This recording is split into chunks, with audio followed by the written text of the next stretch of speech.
Na parte que você, de fato, perguntou, que é sobre o ensino dele acerca da natureza humana, não é? Em que ele diz que a criança, né, supostamente, ela nasce num estado de certa neutralidade, ainda que com a semente do pecado, mas que nessa situação ela está inocente, né, porque não se manifestou em atos de pecado algum. Irmãos, isso é heresia de fato, isso é uma heresia chamada pelagianismo, né? Heresia também antiga na história do cristianismo, né? Pelágio, o herege, ele ensinava então que o ser humano nasce nesse estado, né, num estado de certa neutralidade, e que, mediante as suas ações, mediante as suas escolhas, é que então ele pode ou identificar-se como pecador, ou então, até pelas suas próprias obras, ser salvo, né? Onde supostamente o homem teria essa capacidade também inerente da obediência, dessa possibilidade de obediência para ser salvo por suas próprias obras.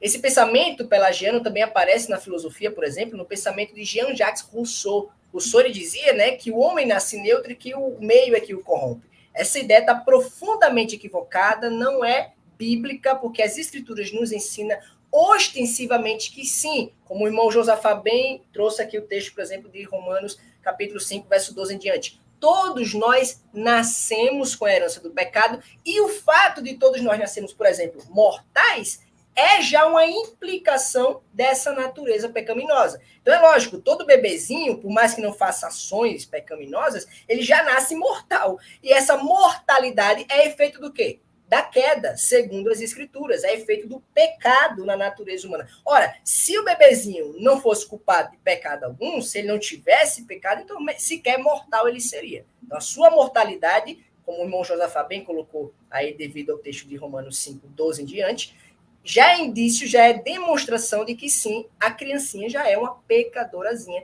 tão necessitada da graça de Deus como eu e como você.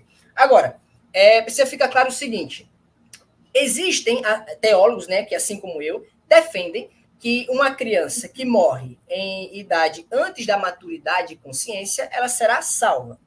Todavia, nós não defendemos isso apelando para uma suposta inocência da criança, como se ela não fosse pecadora. De modo nenhum. O que afirmamos é que o sacrifício de Cristo, misericordiosamente, é aplicado àquela criança, porque, de maneira consciente, ela não praticou o pecado. Não quer dizer que ela não é pecadora. Não quer dizer que ela não precisa de redenção. Ela precisa, tanto quanto adulto. Só que, como ela morreu em idade de maturidade, ela morreu em uma idade, entre aspas aqui, tá? De inocência, inocência no sentido não de não ter pecado, mas de não ter cometido o ato pecaminoso ainda, ou não de maneira consciente. Então, misericordiosamente, se ela falece nessa idade, a redenção obtida por Cristo na cruz é aplicada a ela. Isso para aqueles, é claro, que defendem essa maneira de crianças serem salvas, tá bem? Perceba que em nenhum momento nós articulamos uma suposta inocência no sentido dessa criança não ter pecado, porque ela não cometeu ato nenhum. Ela tem pecado, está na natureza dela. Apenas não se manifestou conscientemente, mas isso não a inocenta no tribunal divino, ao ponto de que ela precisa, assim como um adulto, da redenção que Cristo obteve na cruz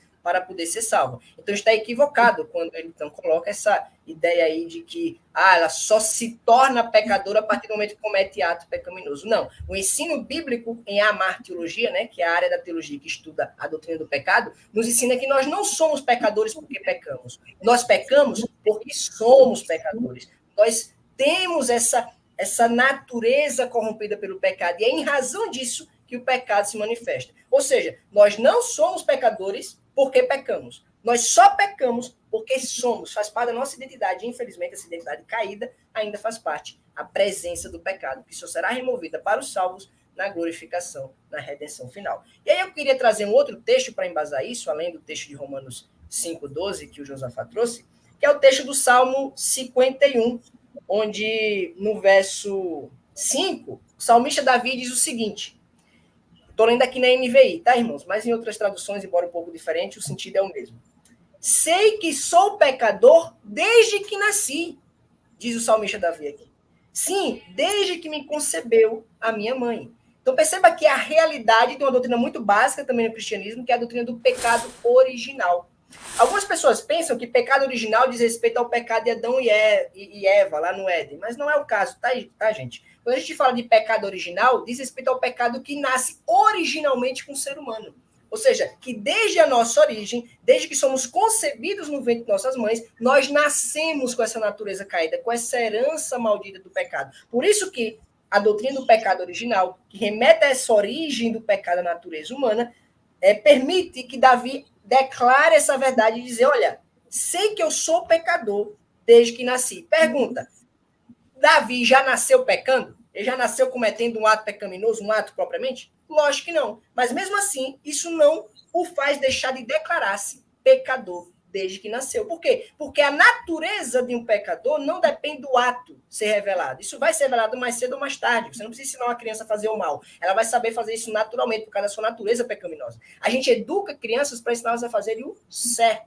Você não precisa ensinar a fazer o mal, ela vai fazer sozinha. Sei lá, uma criancinha, por exemplo, lá no jardim infantil que morde a outra. Quem foi que ensinou ela a morder violentamente a outra quando está com um episódio de raiva, de ira contra a outra? Foi a professora da escolinha? Foram os pais em casa? Lógico que não. Isso está na natureza dela, natureza pecadora manifestando-se já de uma forma ou de outra, né? Inclusive na mordida aí que dá no seu coleguinha. Só que mesmo antes de cometer qualquer ato pecaminoso, Davi fala, olha, eu sou pecador desde que eu nasci. Então, desde o seu nascimento, antes de cometesse qualquer ato, por assim dizer, ele já tinha a identidade de pecador. Ele não se tornou pecador em razão do ato. Ele comete o ato porque já era pecador desde o seu nascimento. Doutrina básica do cristianismo, que é a doutrina do pecado original.